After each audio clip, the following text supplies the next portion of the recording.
Строители зари Манвантары в совокупности своей представляют единый белый луч? Строители зари Манвантары в совокупности своей, то есть единством, представляют единый белый луч. Единый белый луч – это изначальная потенциальная сила будущих строителей Манвантары. Будут ли действовать законы Манвантары, в том числе и теория чисел Пифагора, в Пралае? Законы Манвантары будут зеркальны законам Пралая, ибо в Манвантаре все концентрируется, дифференцируется, а в Пралае все трансмутируется и растворяется в единое. Вместе это просто дыхание вечной жизни. Одно вдох, другое выдох, только различные периоды. В Пралае нет действий, там есть растворение всех действий. Действие – это Манвантара. А когда достигается завершения цикла, происходит растворение или ассимиляция с вечным. Для чего? Для того, чтобы начать цикл следующий, цикл новый, число. Разве сила лучей только на заре Манвантары? Потенциальность силы лучей через нумен имеет эманацию. И, конечно же, это происходит при начале Манвантары. Вторая станция – это потенциальная сила лучей. Лучи проявленные также имеют силу. Само понятие «луч» – это сила проявления. Как совпадают периоды Пралаи и Манвантары? Точно так же, как вдох и выдох, дыхание. Одновременные периоды затухания или пралаи соответствуют периодам проявления или манвантары, или цикла следующего. Нет законченности нигде. Начальная стадия манвантары соответствует последней стадии пралаи. Если вся вторая станция повествует о первом импульсе дифференциации, то о чем тогда первая станция? Первая станция повествует о вечной жизни небытия, импульсом к заре Манвантары. Первая станция – это то, что собирается для первого импульса дифференциации, того, что будет проявлено. Во второй станции происходит слияние с первым импульсом, одно в другом, как атма-будхи. Первая станция – это описание пространства абсолютности. Вторая станция – первый импульс в этом пространстве. Если каждый из трех отражается в двух, а каждый из двух проявляется в каждом третьем и составляет в нем одного, это явление его гениальности, и это есть тройной ключ. Тогда как он действует в майе? Этот ключ в майе действует любовью, красотой и знанием. Любовь – магнит, красота – гармония, знание – мудрость. Любовь – полярность, притяжение. Красота – чувство красоты, мир. Знание – мудрость, синтез всего. Любовь, в которой отражается красота и знание. В красоте отражается любовь и знание. В знании отражается любовь и красота. Как выявить явление гениальности, а другими словами, как отразить единство с Высшим? Тремя составляющими. Основой – это свабхават, который есть дух и сущность субстанции или первой. Дева-матри – корень мира, что есть второй. Строители – те самые лучезарные сыны, которые есть третий. И каждый из этих трех, он един с двумя и составляет вместе единое целое или одного. Вот этот один, он и есть ключ от майи, так как он единственный, который устраняет самость. А что именно устраняет самость? Это любовь, которая соответствует состоянию свабхават. Это красота, которая соответствует корню мира Дева-матри. И знание соответствует строителям Манвантары. И как только человек может сохранить прозрачность каждого из этих трех или очистить единением этих трех, тогда оковы майи спадают, и свет имеет движение. Духовный аспект космогонии – дыхание, а материальный – движение. Можно ли определить, что это единое состояние? Дыхание без движения не может существовать, но в мире духов не форм дыхание вечной жизни в продолжительности едины. А с плана прообразов или состояние между вдохом и выдохом, названной нирваной, похоже на состояние между сном и бодрствованием. Происходит зачатие импульса нумена, движения, рождением луча Фахата, сына света. Но луч или логос движением своим дифференцирует единый элемент на множество. Единое состояние дыхания и движения – это конец пралая или завершение, а заря Манвантары – это уже есть начало дыхания или проявление первого импульса или дифференциации, и это есть, в принципе, само начало движения. Так дух проявляется в материи. Безмолвие, звук, слух – эти три составляющих проявленного слова? Безмолвие – акаша причина звука. Звук – эфир, слух – способность слышать. Все три образуют ухо, орган слуха. Идея, мысль, речь, слово. Само слово предполагает уже семеричность. Оно составляет уже форму непроявленных причинных состояний – безмолвия, звука и слуха.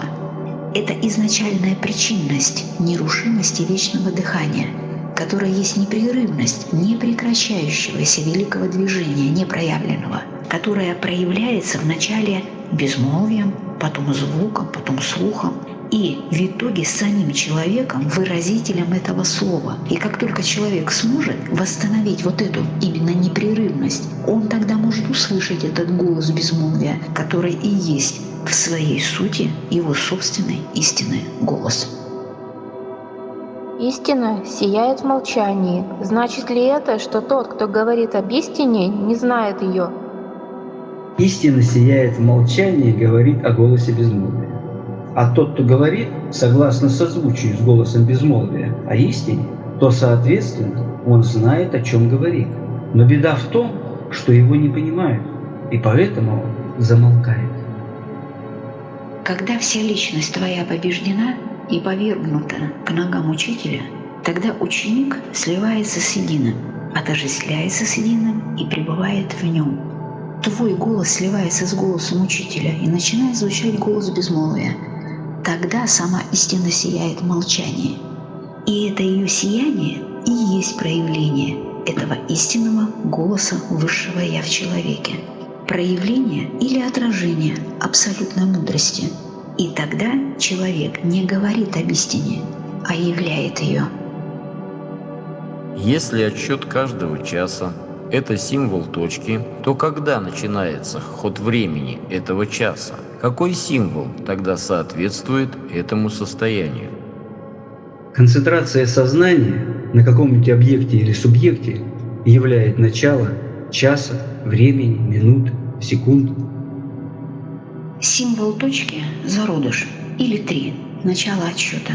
Сам ход или движение времени – это луч, он семеричен. Но пока не было времени, то есть не было зародыша, точки, соответственно, не было и луча, и Матрипадмы, того пространства, которое готово принять этот луч. И если точка есть неизбежная середина или некая постоянная величина, то луч, он периодичен. Если монада никогда не проявляется, тогда что проявляется?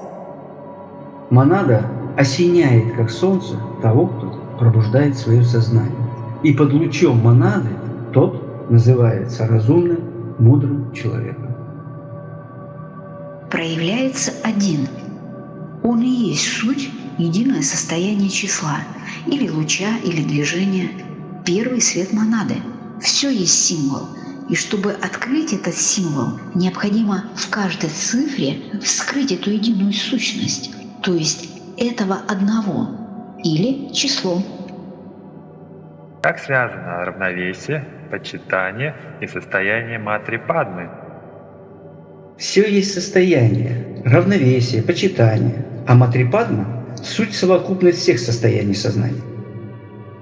Этот миг равновесия, когда происходит завершение пралая и пробуждение зари Манвантары одновременно, это есть состояние равновесия и это есть состояние почитания, то есть ровности, готовности Матрипадмы принять этот луч. Именно сердце Матрипадмы отвечает за это состояние, как единство трех. Это состояние равновесия и почитания.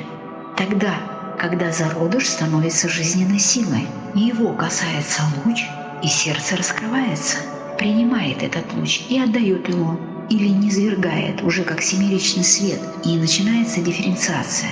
То есть для того, чтобы начать движение, необходимо это состояние почитания или равновесия. С этого начинается все.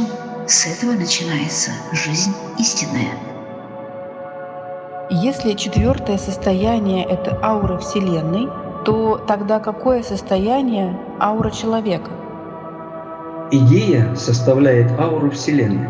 Эволюция человека, как и каждая раса, имеет свою ауру или идею. Четвертое состояние зародыша есть сердце, первооснова 7 основных цветов. Аура Вселенной в этот период белая или бесцветная. Она чиста, она идеальна, потому что она изначальная. А аура человека уже имеет цвет. Насколько он приближен к этому четвертому состоянию или сердцу, или первооснове, зависит от сознания человека. Есть 7 сефирот и 10 сефирот. А в чем разница? 7 лучей в круге являют луч творящий. Разница в преодолении пустоты, великой пустоты. А преодолеть ее может только дух, или этих трое. И тогда 7 сефирот имеют возможность проявиться через 10. Поэтому божество проявляется через 10 сефирот. Это переход 3 в 4 или форма движения света. План духа вне форм, трое непроявленных – это и есть божество. И 4 плана проявленных, через что это божество проявляется – через 7 сефирот. Ткань света существует. А кто ее ткет? Ткань света есть материя люцида. Откуда ее сроки? Вначале была тьма. Когда пространство меняет свою структуру, появляется ткань и свет, то есть более плотное состояние, которое сможет явить первую силу импульса проявления семерых. Эти первые 7 ткут ткань. Они имеют знание высшей правды. Это иерархия тхьянкоганов, разумов или знание истины. Ткань света – это дух, наполняющий пространство. Это прообраз манаса человека. Если сетчатка глаза человека соответствует ткани света, то значит ли это, что она может меняться, как меняется и ткань? Сетчатка глаза улавливает все комбинации света в ее корреляции, а сознание его запечатлевает своим вниманием образ-рисунок, соответственно, действительности. Любой строитель, как зодчий, имеет ясновидение, с помощью чего нечто не может ускользнуть от его внимания, ибо оно ткет силою ясного света или знания будущее. Сетчатка глаза человека есть выражение человека разумного. Она излучает и видит одновременно, что и соответствует состоянию пространства ткани света вселенской. В принципе, то, что есть сам человек, то он и видит. Внутренняя оболочка глаза есть ткань радужная. Она меняется, если меняется сознание. Она становится сияющей, если человек видит красоту. И она излучает эту красоту. Поэтому осознание красоты спасет мир. Поэтому корень мира Дева-Матри соответствует этому состоянию красоты, которое дает основу для того, чтобы строители, первые 7, начали строить этот мир. Если человек после осознания себя всем может восходить, то тот человек, который не осознал, он падает? Просто тот, кто пробудил свое сознание, поднимается и устремляется вверх. А тот, кто бессознательно еще накапливает силу для восхождения, находится в состоянии невежества. Человек, который осознал себя всем, может выйти из сансары, то есть перейти сантану по сердцу. Человек, который не осознал, находится в сансаре. Он не вошел в поток индивидуальной жизни, он не вошел в сантану, То есть человек после осознания себя всем человечеством становится индивидуальностью и начинает восходить. Это и есть истинное понимание единства и братства. Когда происходит полное отражение? И вообще это возможно в обычной жизни человека? Полное отражение относительно качеств сознания. Каждый имеет свое отражение, то есть то, к чему созрел. Парамартха-сатья – состояние полного отражения. Вторая станция есть символ полного отражения. То есть этот период соответствует непорочному зачатию Вселенной. Первичная материя после полного отражения остается пассивной, а активность передает носителю, то есть полному отражению. Так учитель в своем ученике, когда имеет полное отражение, то есть передает через него свою активность, а сам он остается на своем плане один. Это соответствует движению великого дыхания. Для человека это значит вернуться к себе истинному высшему Я, слиться с ним или придать истинную форму своему собственному телу через объединение всех тел и стать светом несущим. Так человек имеет второе рождение, духовное, при полном отражении высшего Я. Тогда и проявляется этот свет, то есть рождается истинный Сын или способность проникать через единый луч. Тогда человек становится человеком сознающим. Непорочное зачатие есть вторая жизнь. Но все-таки в самом начале, какое оно было, когда жизнь была единой? Это зачатие без Отца, сам в себе пробужден к истине. Форма стала проводником высшей природы Атма-Будхи, то есть проводником вечной жизни, со всеми формами и идеями. Именно это состояние света, несущего, или изначальная истинная семеричность, соответствует непорочному зачатию. Человек стал духовным, он сам себя родил. Наступает вторая жизнь. И поэтому непорочное зачатие – это состояние, которое предвосхищает начало восхождения. А жизнь единая – это тогда, когда еще не был построен мост или эта тропа от низшего к высшему, то есть антахкарана. По этой тропе низшее эго передает высшему эго свои впечатления, мысли, которые ассимилируются с неумирающей сущностью и таким образом становятся бессмертным. Именно эти впечатления хранятся в чаше. Лучшее впечатление есть любовь, свабхават. Вот этого всего еще не было, так как все было в единстве.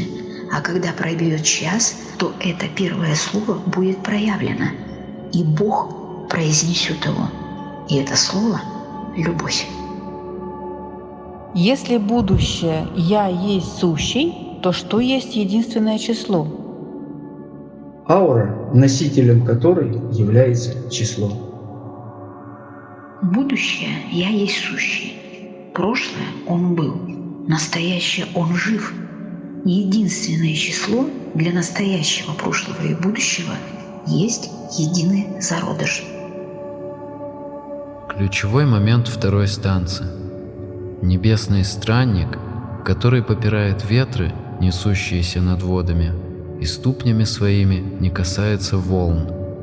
Возможно ли сохранить это состояние на физическом плане? Ключом к этому состоянию является любовь, красота и знание. Небесный странник, который попирает ветры, несущиеся над водами, и ступнями своими не касается волн, это голос нашего высшего Я. Возможно сохранить это состояние в физическом плане, если ты услышишь этот голос. Это голос Бога в 7 различиях. И последний, 7, поглотит все звуки, они умрут и не будут более слышны. Это и есть единая истинная семеричность, слитое в единое состояние, где все растворено. И тогда возникает голос безмолвия. Это и есть сияние истины, божественного ума, абсолютной мудрости, которая сохраняет этот свет в сердце, и которая проявляется в цикле разумом.